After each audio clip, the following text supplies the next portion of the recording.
দুর্যোগপূর্ণ অবস্থায় যেই পরীক্ষা হয়েছে সেই পরীক্ষা যারা পুনরায় দিতে চায় তার ব্যবস্থা করতে হবে। দুই, যারা একই বিষয় পরীক্ষায় পুনরায় দিবে সেখানে পূর্বের পরীক্ষার সাথে বিবেচনা সর্বোচ্চ নাম্বারটি গ্রহণযোগ্য হবে। 3, প্রশ্নপত্রে যে ভুলটি ছিল তা পূর্ণ নাম্বার দিতে হবে।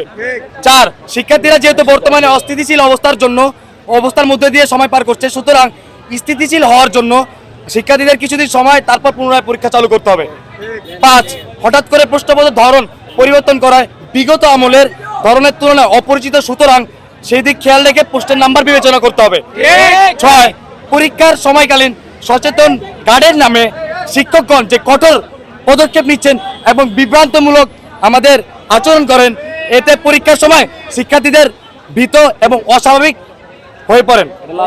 যে সকল শিক্ষকেরা কঠোর না হয়ে সচেতনের সাথে পরীক্ষার কেন্দ্রের পরিবেশ শান্তিপূর্ণ এবং পরীক্ষা বান্ধব আচরণ করতে হবে। আমরা চাই এই আমাদের মিলন শিক্ষামন্ত্রী তার পদত্যাগ না, আমাদের 6টা দাবি মেনে নিক এবং আমরা চাই উনি আমাদের শিক্ষা ব্যবস্থাকে সংস্কার করুক, তবে যেন শিক্ষার্থীদের উপর কোনো চাপ না পড়ে।